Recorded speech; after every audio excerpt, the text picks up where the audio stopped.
అందరికీ నమస్కారం. తెలుగు కథామాలకు స్వాగతం. భారతంలో చిన్న కథలు చదువుకుంటున్నాము.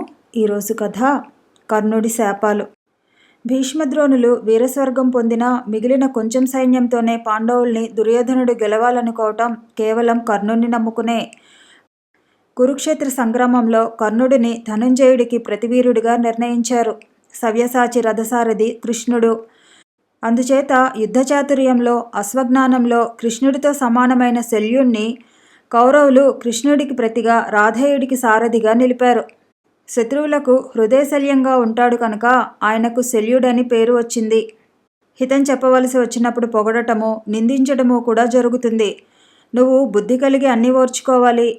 దేవేంద్రుడి రథం కూడా నడపగలిగిన వాణ్ణి నేను. తగిన సలహా చెబుతూ నువ్వెప్పుడు ఏమరకుండా చూస్తానో అందుకు ఇష్టమైతే చెప్పు అన్నాడు శల్యుడు కర్ణుడితో.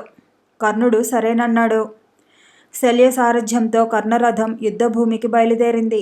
రథచక్రం యుద్ధభూమిని తాకుతూనే కర్ణుని చూసి కౌరవ బలమంతా సంతోషంతో పొంగింది, సింహనాదాలు చేసింది. అది చూసి కర్ణుడు అతిశయంతో, నేను విల్లంది విక్రమించానంటే దేవేంద్రుణ్ణైనా గడ్డిపరకతో సమానంగా చూస్తాను. అలాంటిది పాండుకుమారులో లెక్క దేవతలు అడ్డుపడినా సరే ఒక్క చేత్తో ఆ ధనంజయుని చంపి తీరుతాను అన్నాడు. ఊరుకో ఊరుకో, ఉత్తుత్తి ప్రగల్భాలు పలుకకు. కృష్ణార్జునులను ఒంటరిగా ఎదిరించటం ముక్కంటికి కూడా సాధ్యం కాదు. నా మాట విని తగిన యోధుల్ని సాయం తీసుకుని మరీ వెళ్ళు అన్నాడు శల్యుడు.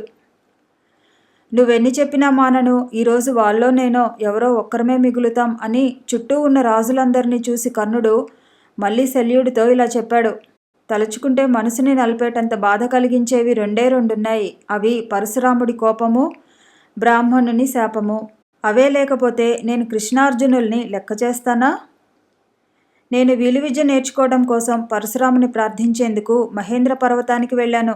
ఆ మహాముని దయాసముద్రుడు. నా విన్నపాన్ని మన్నించి నా కులాన్ని గురించి అడిగాడు.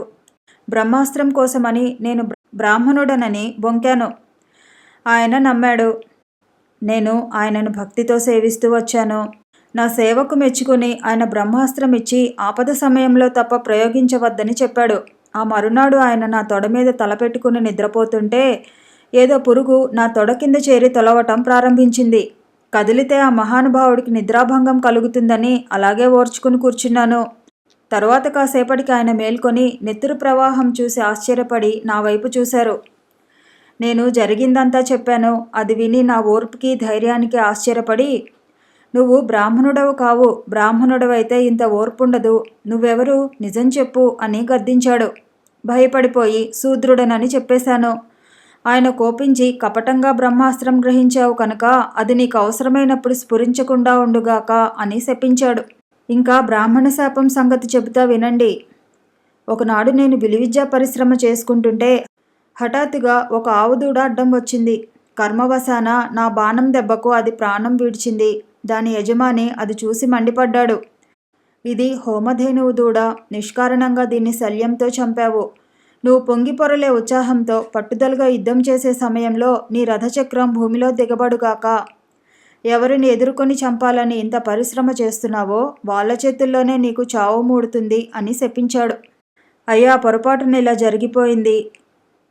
నీకు 1000 ఆవులు, 600 ఎడ్లు, 100 రథాలు, 100 మంది కన్యలు, 700 ఏనుగులు ఇస్తాను.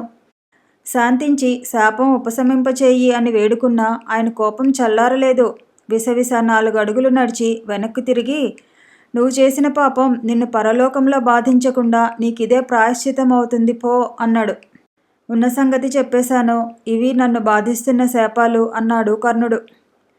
చేవలేక చచ్చాడని ఎవరూ అనుకోకుండా ఇప్పుడు ఈ రాజులందరికీ ఆ శాపగాథలు చెప్పాడు కాబోలును అనుకొని శల్యుడు చిన్నగా నవ్వి రథాన్ని అర్జునుడి వైపు మళ్లించాడు.